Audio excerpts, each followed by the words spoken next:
House Leader of the Third Party. Thank you, Mr. Speaker. The massive U.S. investment firm Blackstone Inc. is the lead investor in the PRGT pipeline project. Blackstone is also a major investor in Canada's rental housing market, which is bad news for people who pay rent in BC. Blackstone's involvement in the rental market contributes significantly to rent increases and the loss of affordable units.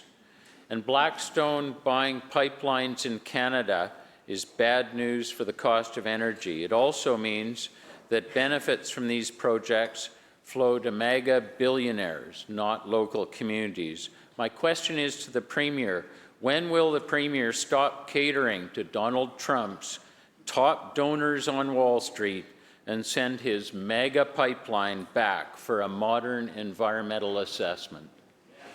Minister of Energy. Well, thank you. And the member knows that the process is with the excellent staff of the Environmental Assessment Office right now. They're making a decision, a technical decision, around the substantial start of the process. So he knows that.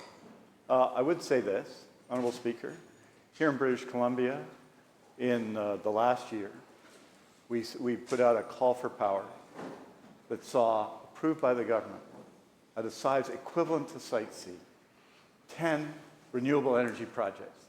And we are taking action to ensure that those projects are built, Honourable Speaker. Those 10 projects are 51% owned, on average, by First Nations in this province, which indicates our determination to ensure that the wealth created in BC stays in BC equally, Honourable Speaker. As we've dealt with other energy issues, we have done exactly the same thing.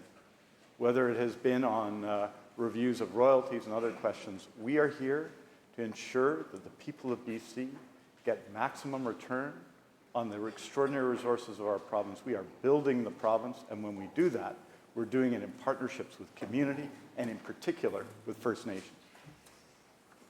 Member Supplemental. As the impacts of LNG are felt across the province, Mr. Speaker, we are face to face with the already tangible devastation this will put on our healthcare system. The Canadian Association of Physicians for the Environment continue to warn about the intensification that LNG will increasingly put on our healthcare crisis. As more LNG terminals begin operations, the collapse of our healthcare system is seemingly imminent. Physicians in northeastern BC have been closing their practices due to the growing health implications of LNG, with no additional support from government to address this issue. My question is to the Minister of Energy and Climate Solutions.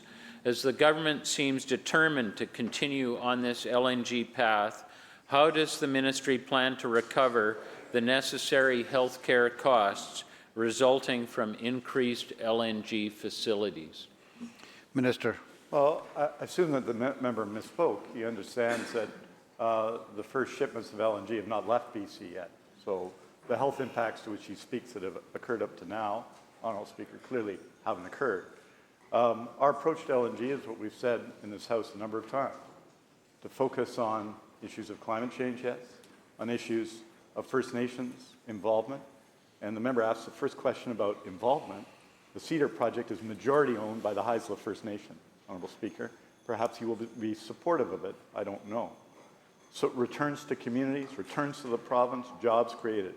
We have the lowest emission LNG in the world. And the actions we're taking in the upstream together with the oil and gas industry to reduce methane emissions are good for public health, are good for the province, and are good for everyone.